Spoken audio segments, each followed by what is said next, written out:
Meanwhile, job mismatch is being given special attention by government to ensure those applying for jobs have the skills to be hired. There are plenty of job offerings, but more often those who applied are rejected due to their lack of competencies. And joining us live by phone tonight is Labor Undersecretary Ciriaco Lagunzad. Good evening, sir, and welcome to NewsLife. Good evening, is this Robert? Yes, sir. Good evening, sir. Good evening, Robert, and good evening to all. So to start us off, what is the overall picture of the employment in the country, and how true are reports that there are plenty of jobs, but many of those applying don't have the skills and competencies to qualify for employment? Well, you can look at the recent jobs fair that we conducted during the Labor Day celebration, and that's indicative of the structure of the labor market. We have, for example, identified about 6,500 applicants who would require further training before they can qualify. And this tells us that there is a need for fresh graduates to get trained in special skills so that they can qualify.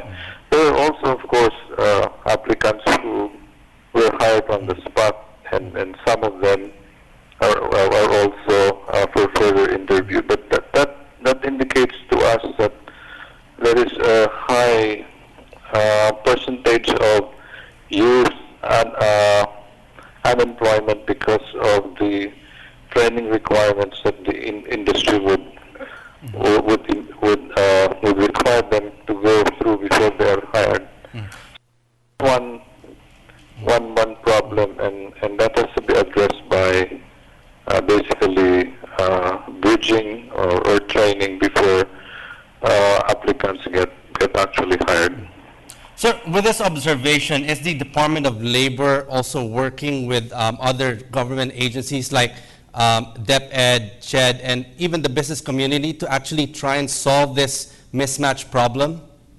Yes, Robert, if you look at it as a supply chain, then you'd have to go back to basic education, high school, and the university, and somewhere along that chain, parents and then students would have to make an investment decision. So they'll have to predict what course that industry would require in the future. That's kind of a problem, because there is at least a 4 or 5 year lag between that investment decision and action. So the ability of different agencies to coordinate DepEd, DOLE, and coordinate with the industry as well is the secret, because once you lock into a specific course, then you'd have to be sure that there's a high probability that the student would actually land in a job in the future. That's difficult, because you'd have to link the demand, the requirements of industry to a decision that has to be done 4 or 5 years earlier. So now looking at the job market, which is high in demand right now? Well, we have a high demand for the hospitality industry. This is hotel, restaurant, and tourism oriented. Then the traditional electronics, that constitutes a big part of our exports. Then the recent BP. There is also engineering and accounting. And if you consider the demand for jobs outside of the country, then that's a whole range of jobs that would be and are available. So that would be the demand now, but the demand 5 years from now might actually be different. So there is a need to coordinate industry that can describe what it needs several years from now, and feedback or inform the schools and the students who can make that kind of a decision. So looking at TESDA, what are they doing to address the shortage of skills so that our people will actually be more qualified when they apply for certain jobs in the market?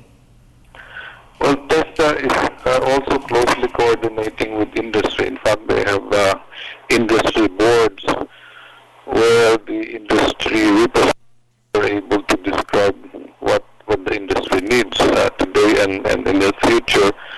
And TESDA has lined up a range of skills that can be built across regions, because each region would require different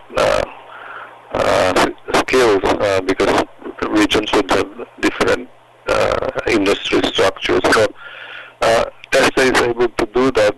They identify the skill requirements of industry, and they focus on the high demand. So they have programs and even subsidy in the form of vouchers, so that they'll be able to encourage workers to train in skills that would be in demand in the near future.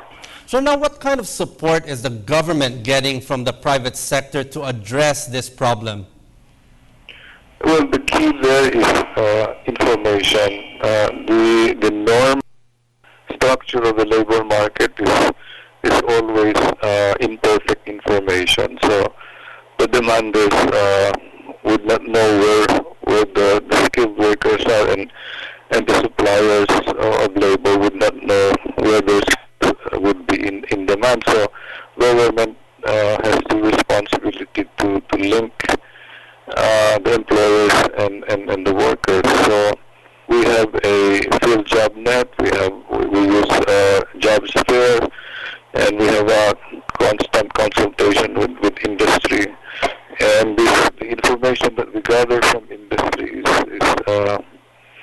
is given to schools, to students, so that they can look at the range of possible careers and jobs that they'd like to get into.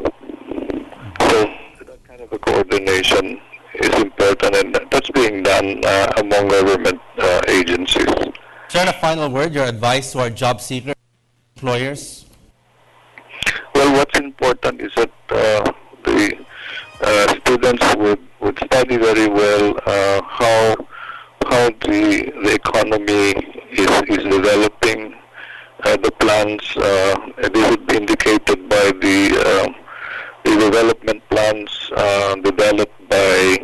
formulated by NEDA and different agencies of government, and that would roughly indicate the kind of work that would be available in the future. So once they have locked into a certain course, and that it is predictably in demand, then they can be assured that once they graduate, then they should be able to find a match between their skills and knowledge and the requirements of the market. Okay, on that note, thank you very much for joining us tonight here at NewsLive. That was Undersecretary Ciriaco Lagunzad of the Department of Labor and Employment. Thank you, sir. Thank you, Robert.